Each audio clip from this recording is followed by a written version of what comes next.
In creating an email, you might notice that there is an area called automations where you can set up a series of emails to your prospects or customers when they subscribe to your list or even if they're currently on your list. Um, I want to share with you the best practice for a workflow that will convert. And I'm just going to show you, this is the main page of your automation campaign that you're setting up. So what I've done is I've created a 6 email drip example here, which will help convert your followers into buyers.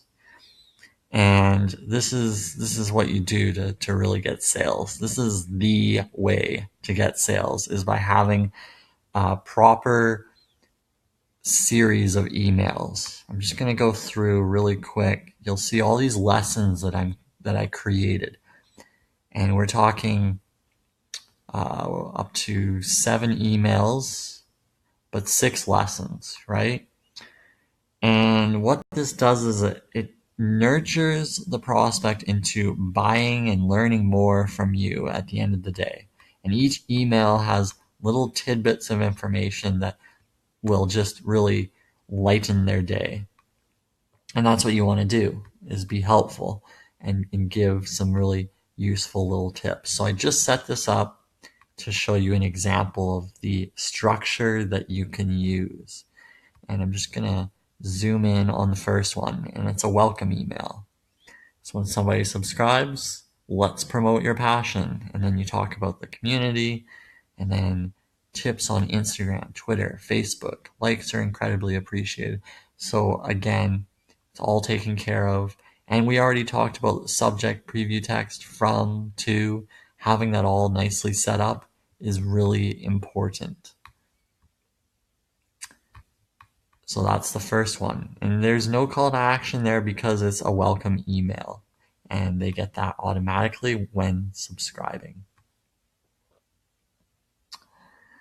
The next piece is the fun little lesson here with an image and small little tidbit just for their inbox to lighten their day, and then a call to action to read my blog.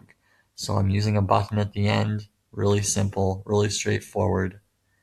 I have one intent, and it's to have people, do something with that button. Like I want them to click that button. You'll notice that I have triggers set up. 1 hour after subscribers join your list.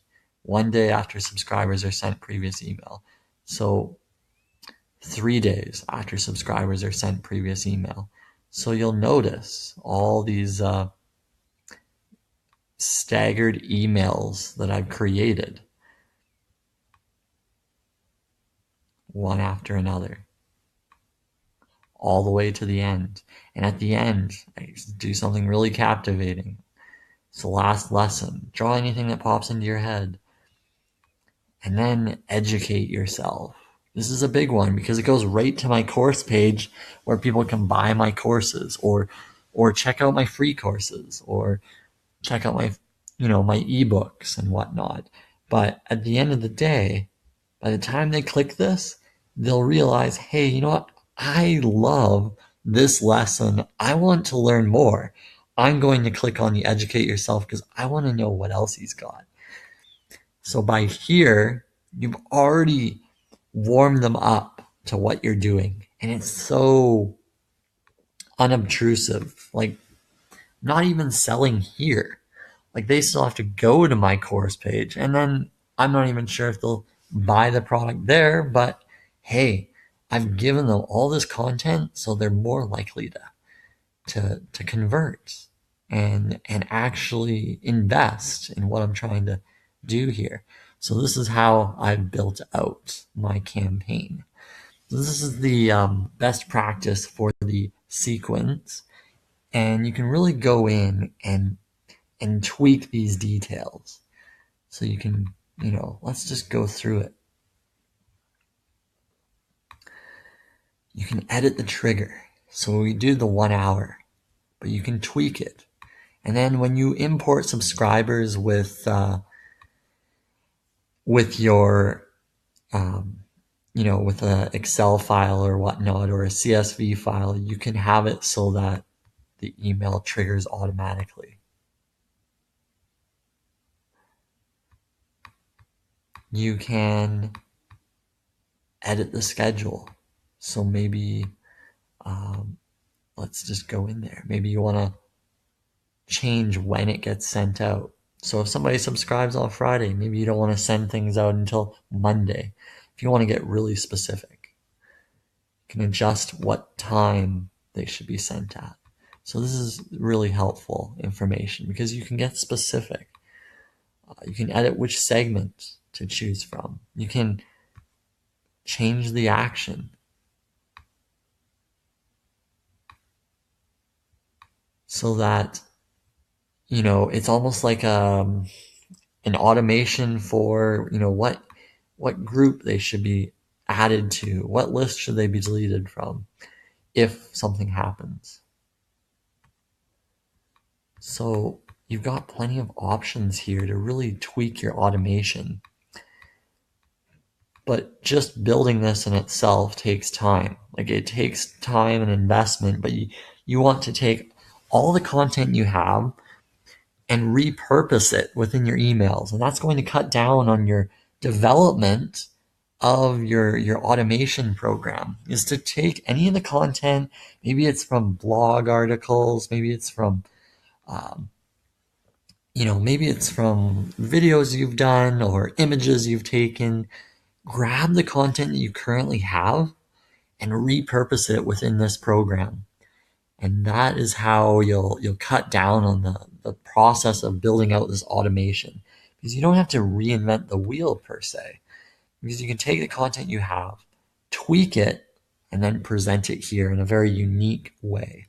And providing lessons over email, it's a very fascinating approach. It's a very good sell, because on the pop-up form, I can do a subscribe for my 6-part life optimizing series right in your inbox. It's like, wow. And it's free, and like, most people would be interested in that kind of content. They'd say, hey, I want that content upgrade. So you've got those options. Now you can do several things. You can add subscribers automatically to the workflow, remove subscribers, you even hit the edit workflow settings and get really specific. Track opens, so you can really adjust here what the name is, the from line. So you've got options here.